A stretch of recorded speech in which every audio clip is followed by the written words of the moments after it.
Hey peeps, I know you and I, if some of you are on Twitter X, probably have seen that despicable, horrible sight that happened to a Twitch streamer yesterday, last night, or tonight, if you want to call it that, even though it's 6 in the morning for me right now. Pacific Standard Time. Anyways, I just want to let you know, this woman named Imru, she literally had just attended her own TwitchCon event, of course, and it was the first day of TwitchCon, actually. And what happened was, in one of her meet and greets, it seemed like a gentleman came out of nowhere. Didn't look like he was waiting in line or anything. He just right up strolled on in, walked up to her, and just started to throw himself on top of her and hugged up her and tried to kiss her or whatever.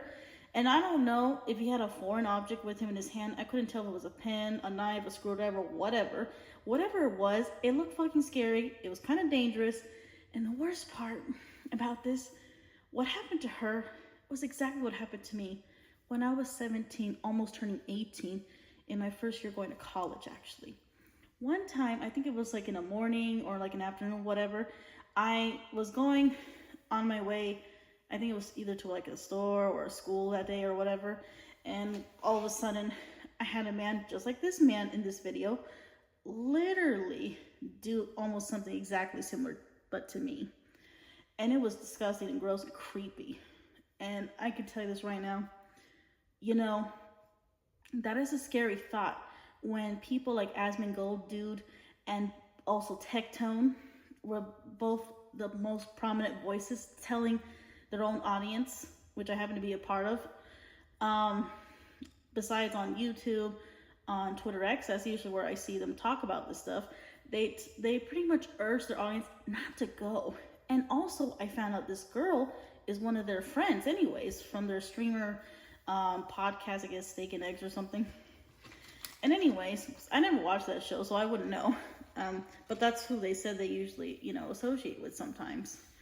And anyways, it's very sad seeing that. And the scary part about it is that she already had her own security, but unfortunately, the last time she had a security guard, for some reason, according to her in one video that's been going viral after this incident, she said that she had to let him go, or he was fired or something, because he was banned on the Twitch, platform / premises, and then she wasn't able to have someone like him to take care of her. And so today, or at least I should say yesterday, last night or evening or whatever, or the afternoon, whatever time this happened, down in San Diego County, where this happened at, it seemed like, from what I saw, in my opinion, like the guards didn't come in fast enough. Even though one of them did in the end push the guy and shoved him off, that was awesome. But I wish the guy with the blue hair didn't just stand there just staring into space or something. And the other one, who was with the shaven kind of hair, he literally was charging in when he saw what was going on. And I'm happy. I wish he wasn't so far away, but unfortunately, whatever this circumstances of Twitch's rules and regulation of whatever's going on, they failed this girl, okay? This young woman in her late 20s. Yeah, it's scary. When you think about that not only happened in public, but it happened on a platform where it became globally wide, not nationwide only, but globally. So now everyone's gonna know this happened to her. And that's a scary thought, is knowing that you're forever scarred emotionally after what just happened to you and that impact. But that's nothing more than now it's being watched. And it wouldn't surprise me if she sues. And also if, like some of these people are saying, this might be the fall and possible downfall of Twitch, whatever that even means. My bet is, to avoid more public scrutiny, they might actually fire that dude, Mr. Dan Clownsy. This CEO is being such a clown, in my opinion, for letting this possible preventable situation from happening. And already she stressed out her point that her previous engagement with her other bodyguard protected her more, after another creepy fan, not sure this is the same guy by the way, did her a big solid, and she was well kept and well protected, but they didn't want that guy. And they failed their own event. Some people are speculating they're trying to tarnish their own image by sabotaging Twitch itself. I might think that might be true. I'm not sure they're making money off of this app, if they're making any, but that's a big letdown. And if I was the CEO of Amazon who owns Twitch, I would fire that guy, Dan Clownsy.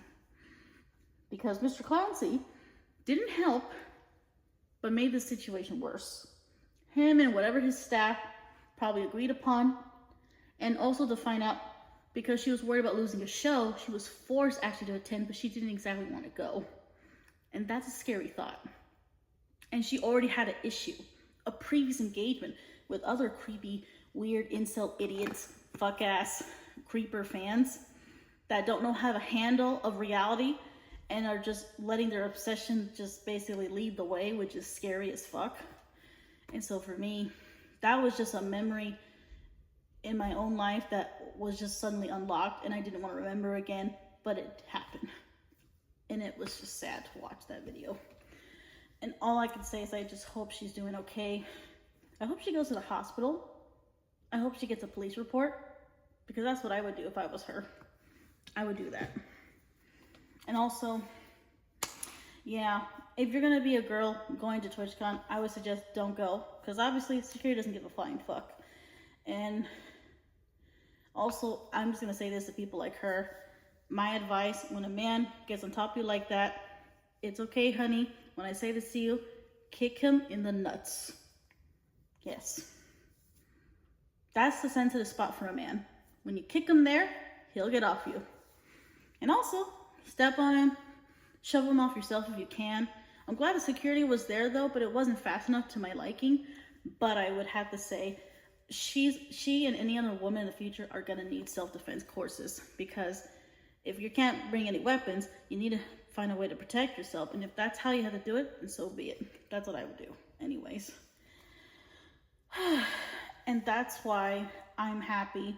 You know, sometimes I'm not in a situation like this sometimes, but seeing this in public, it kind of makes me feel good sometimes that I don't go out the house much anymore, because that was totally wrong and unfair and unnatural to me. A convention is supposed to be a happy place, a time to relax and have fun, not to be like scared out of your fucking mind.